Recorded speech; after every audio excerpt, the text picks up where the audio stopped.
En moyenne, les femmes sont plus petites et moins fortes que les hommes. Jusque-là, tout le monde est d'accord. Sauf que vous allez voir, cette différence de taille, si elle est bien biologique, elle n'est pas si naturelle. Non, elle est probablement due au fait que pendant longtemps, les femmes n'ont pas suffisamment eu accès à la nourriture et surtout aux protéines.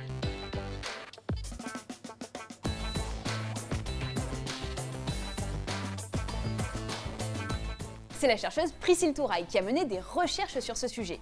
Ce qu'elle explique, c'est que l'inégalité alimentaire pourrait bien remonter au Paléolithique. Elle montre que dans toutes les sociétés connues et étudiées par les ethnologues, les chasseurs hommes s'attribuent le monopole de la consommation des protéines animales. Et c'est ça qui a posé un problème pour la taille des femmes. Pourquoi ? Eh bien parce que plus les femmes étaient grandes, plus leurs besoins en protéines étaient élevés, surtout pendant la grossesse et l'allaitement.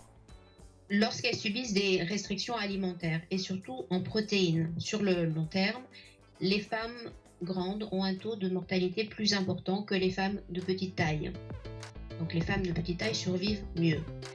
Et voilà pourquoi c'est le génome des femmes petites qui s'est répandu. Et voilà pourquoi les gènes des femmes grandes ne l'ont pas emporté dans l'histoire de l'espèce. C'est ce qu'on appelle en sciences de l'évolution un phénomène de contre-sélection. Cette hypothèse est considérée comme la plus raisonnable pour expliquer les différences de taille femmes-hommes. Et elle est confortée par le fait que biologiquement, les femmes ont tout intérêt à être grandes.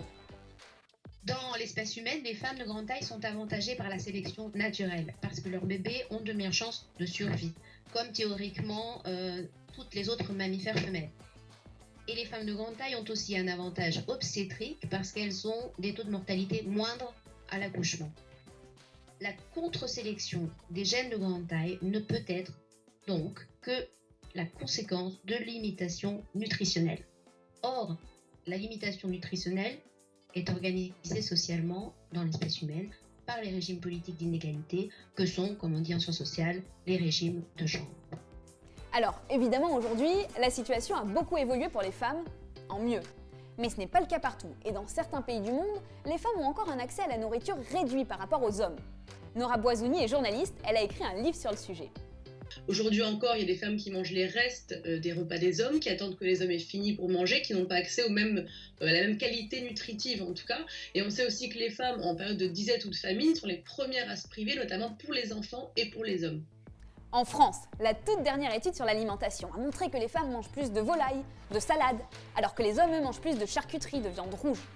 Et ces différences, elles ne sont pas liées à des besoins physiologiques, non. C'est parce que la viande rouge, ça reste un truc d'homme. En fait, les stéréotypes de genre qui sont accolés au masculin ou au féminin, c'est-à-dire dur, doux, sensible, fort, etc., on les retrouve aussi dans la nourriture. Donc la viande, c'est quelque chose, c'est un symbole viril, c'est un symbole du mâle, le mec qui chasse maintenant au supermarché, certes, mais bon. Et la femme, elle aime soi-disant les légumes, la salade, parce que c'est inoffensif, une salade. Ça se défend pas une salade quand on la chasse. Bon, rappelons au passage qu'on n'a pas besoin de manger beaucoup de viande rouge pour être en bonne santé, on trouve aussi des protéines dans plein d'autres aliments. Et aujourd'hui, on vit dans une société occidentale d'abondance alimentaire, dans laquelle les femmes grandes ne meurent plus parce qu'elles manquent de protéines.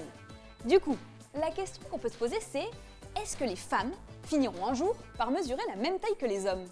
Eh ben pas forcément, parce que les hommes continuent à privilégier des femmes petites pour se mettre en couple et avoir des enfants, et les femmes, elles, privilégient des hommes grands. Du coup, à l'échelle de l'évolution, il est probable que ce soit les gènes des hommes grands et des femmes petites qui continuent de l'emporter. T'as aimé cette vidéo ? Alors n'hésite pas, pour t'abonner, faut juste cliquer ici.